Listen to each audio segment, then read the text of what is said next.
Ex-wife tried to run me over when she was caught cheating, then struggled financially while my life improved. This is a long story, but I'll try my best to make this short. We'll have to make multiple parts though to get full picture through. My soon-to-be ex-wife, who we will call Y, and I got married January 2020. I was 22 years at time and Y was 21. We got married in secret, only our close friends knew.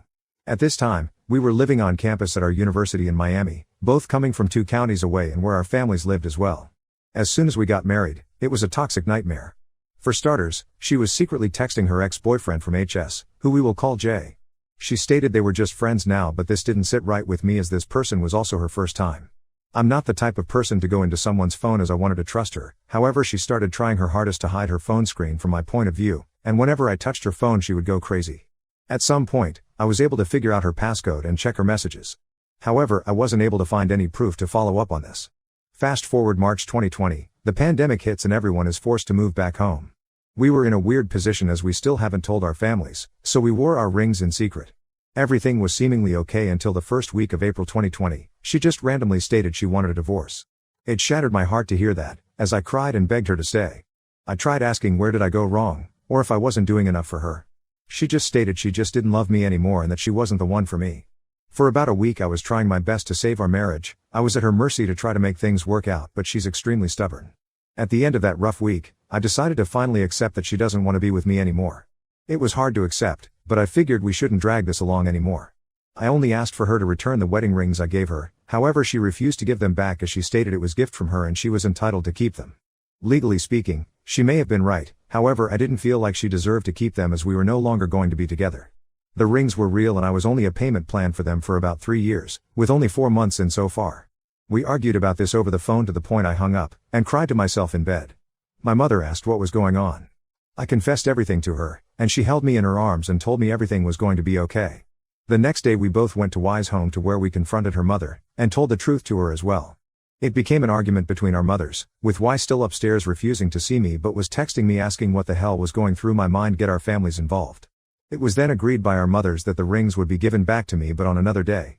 About 2 days later, I get a call while at work from Y. She was crying stating that her mother was kicking her out because she got married in secret.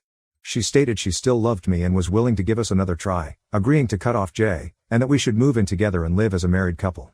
Being the idiot who was in love at the time, I rushed out of work to meet up with her and then we immediately started looking into apartments in the area.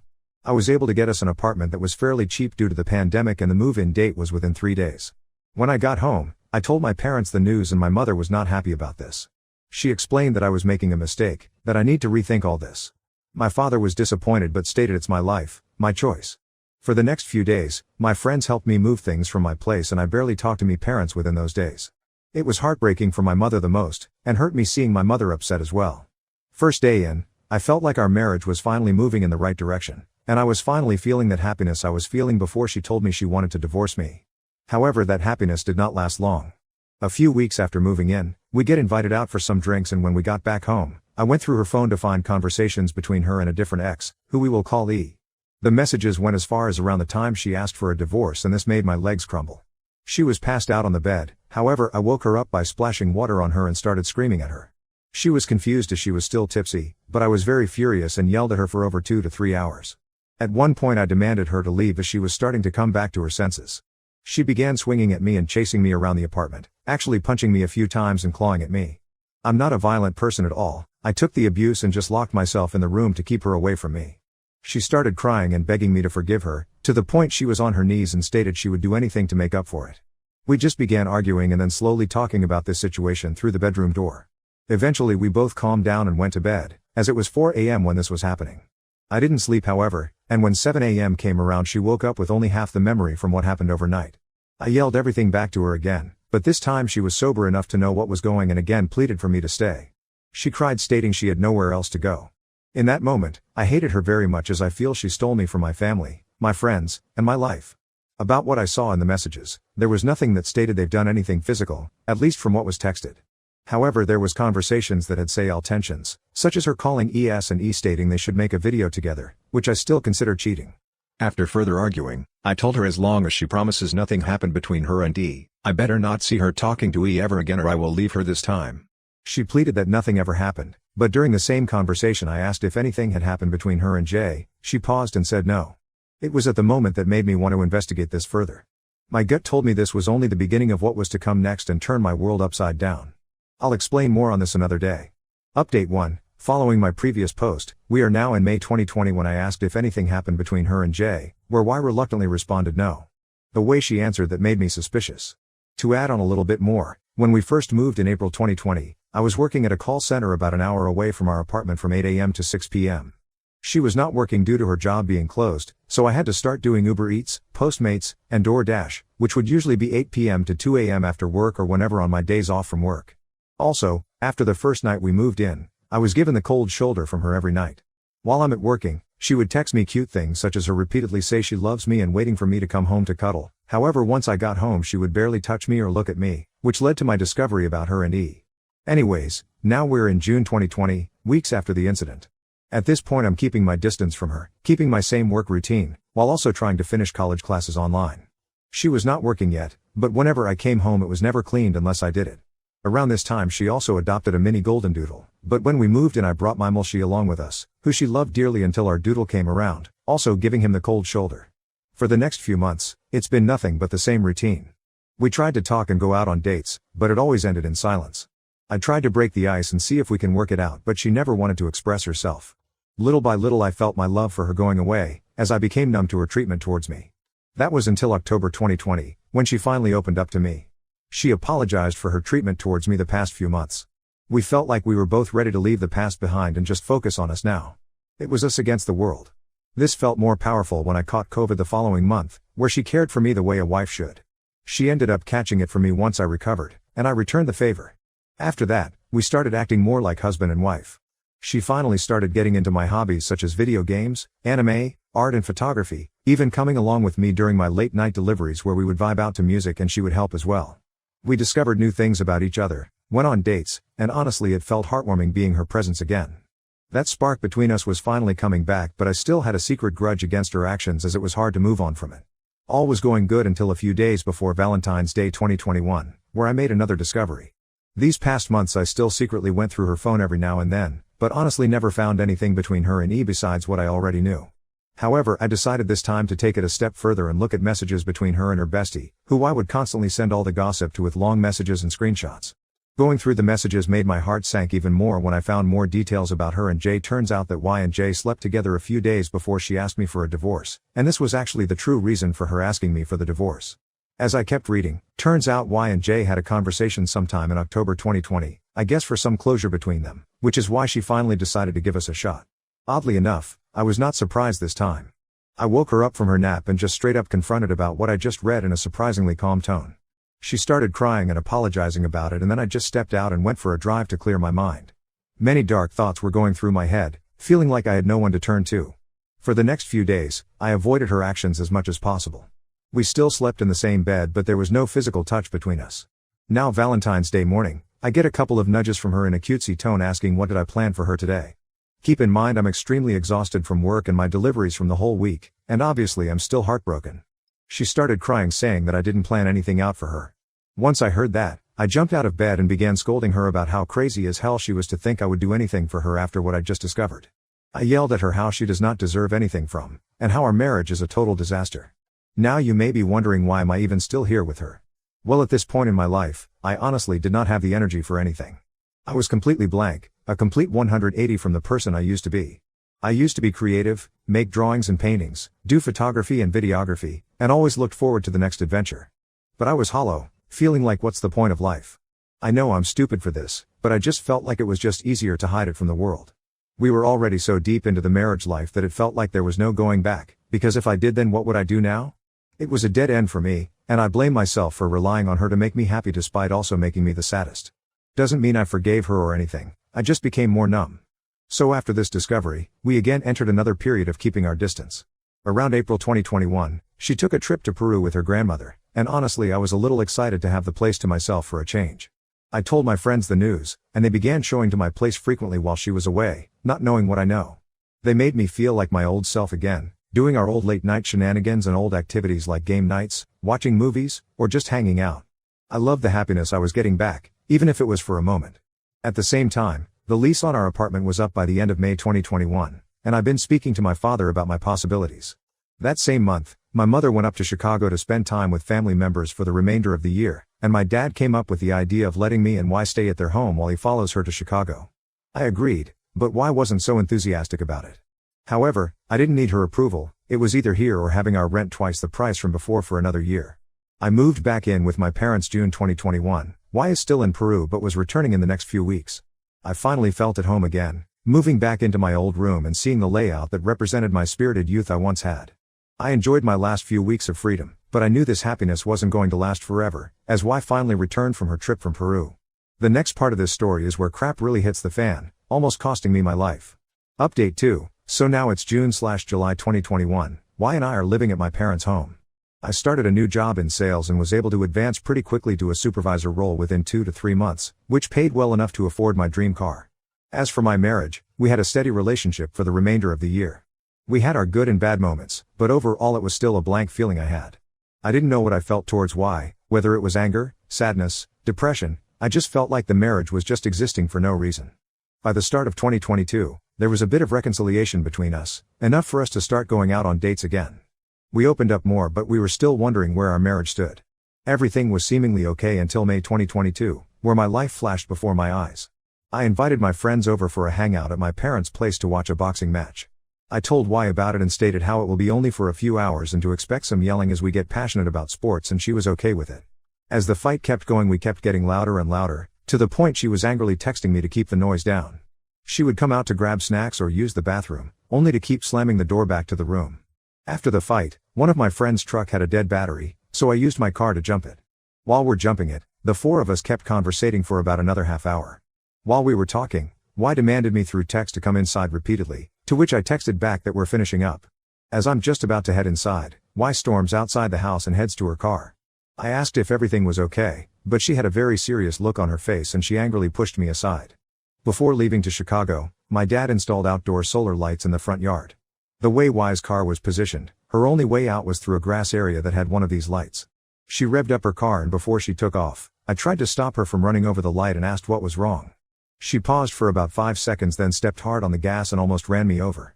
I jumped out the way as fast as I could, getting grazed on my knee. She drove off fast, dragging the light beneath her car, scraping the road. I sat on the ground with a surprised look on my face, thinking how she just almost ran me over. My friends helped me up and asked if I was okay. I just looked at them in shock, and they offered their help. I told them just to go home while I went back inside, shaken up from the moment. I kept calling Y's phone to see why she did what she did. I go inside our room to find her phone on the ground unlocked. I go through the phone for the first time in months, and turns out there were still secrets to find out about Y. Turns out, Y and J actually had a continuous affair for months, ranging from March 2020 to October 2020. I finally felt something in my heart and brain to do what needed to be done a long time ago. It's about 2 a.m., I was still freaking out about this incident. I repeatedly called my sister, who lives down the road from me, about what just happened, but with no response. Y returns and tries to enter the home, but I manage to lock the door with an additional lock. I sneak out to the back and drive over to my sister's house while hyperventilating as Y pursued me. I get to my sister's house knocking, but as Y pulled up in the driveway, I began knocking frantically as my sister and her husband finally opened the door.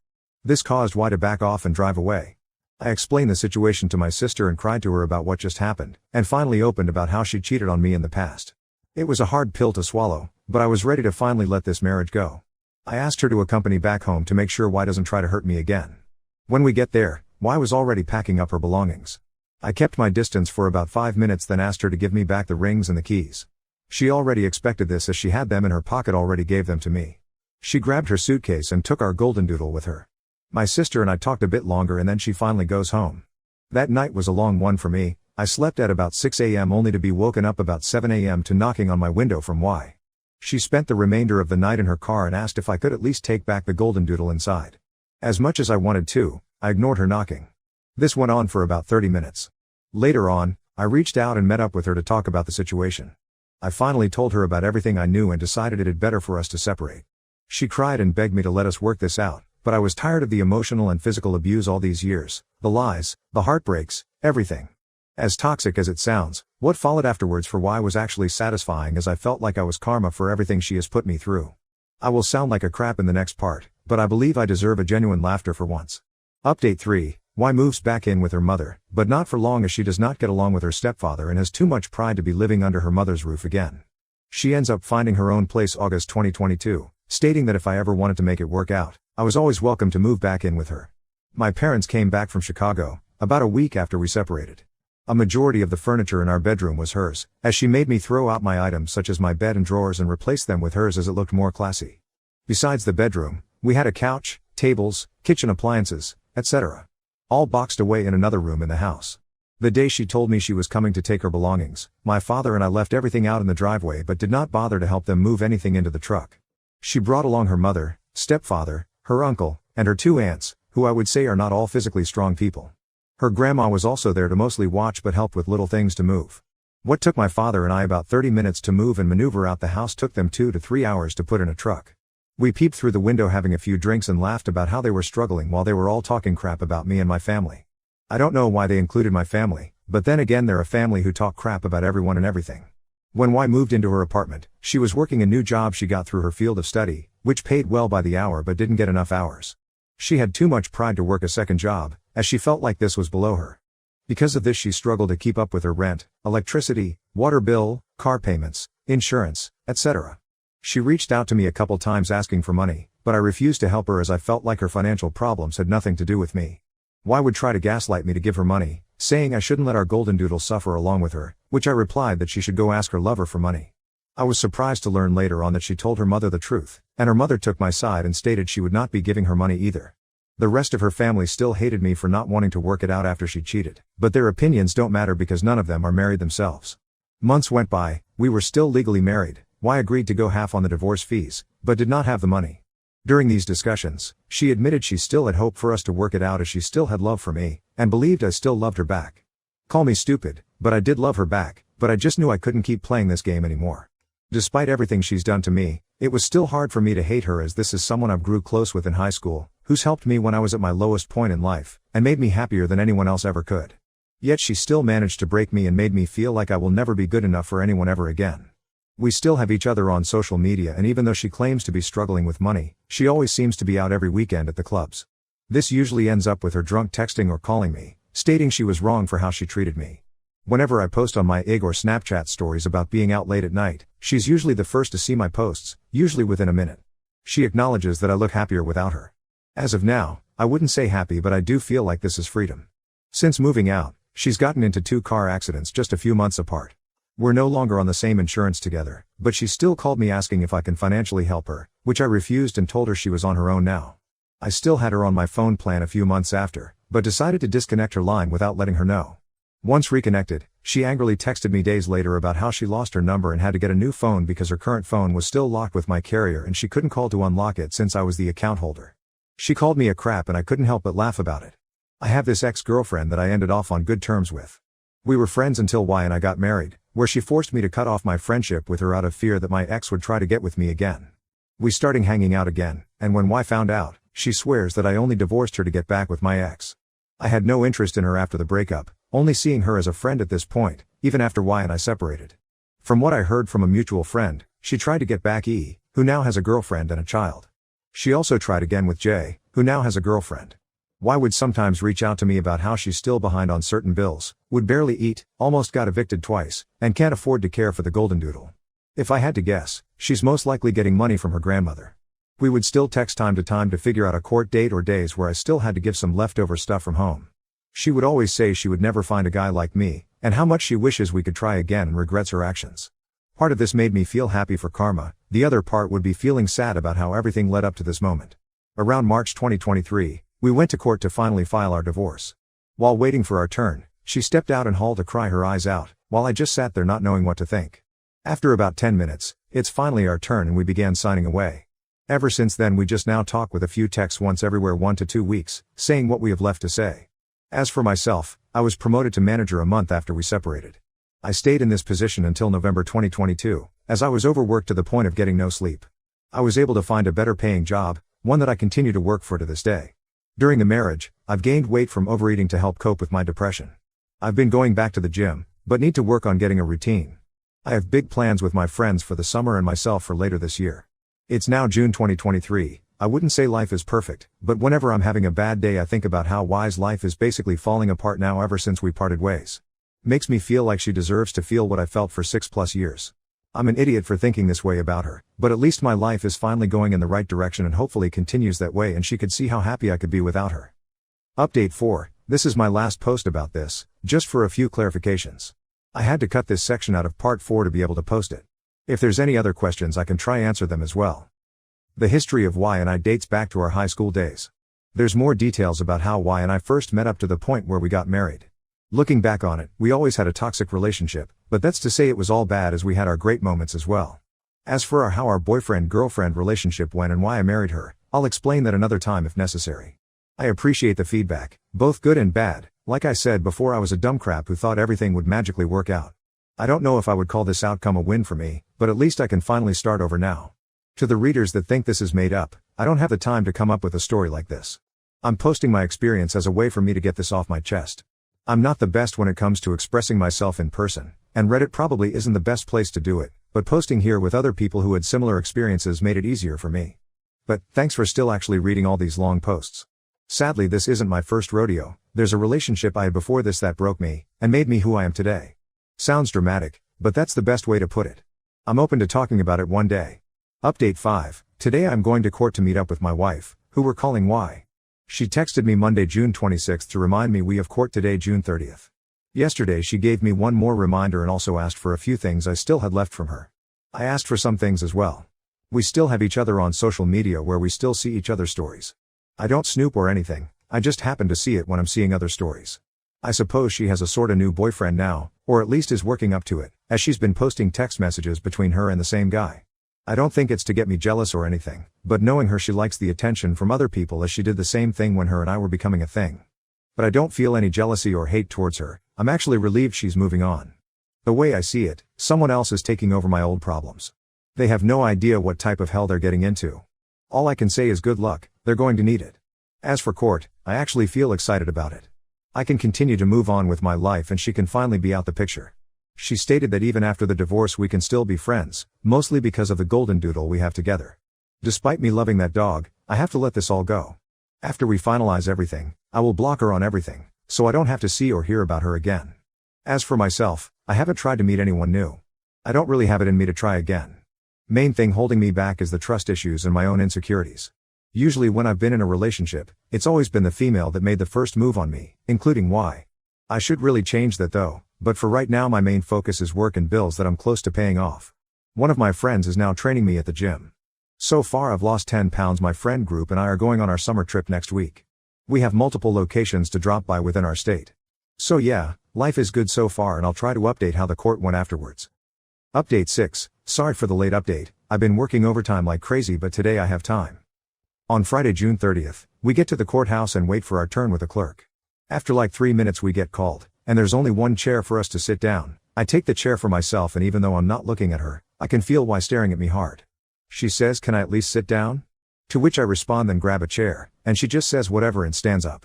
We explain the reason for divorce. We're not fighting for anything, just simply separating. A couple times, the lady had to walk back and forth or type something in the computer. During those moments, she would say little remarks like she can't wait to get rid of me, that it was me who trapped her into a marriage, and that I never satisfied her, etc. Not to sound crappy, but I know she was saying most of that stuff to mask what she really felt. I know this because she followed up that she hopes I have fun with my ex, who we're still friends, but like I said before I have no interest in, but she swears I'm in love with.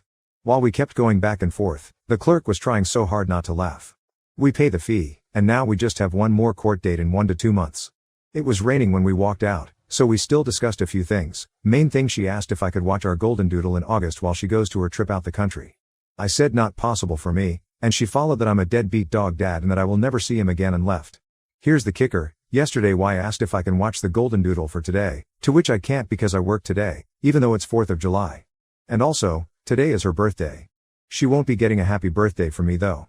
Also, her family does not celebrate birthdays, especially her mother and stepfather, because they're both JWs. Her only real option is her best friend, who's most likely going to do something with her boyfriend rather than Y. So yeah, now I'm at work waiting 2 more days before vacation. Nothing really different going on from the last update.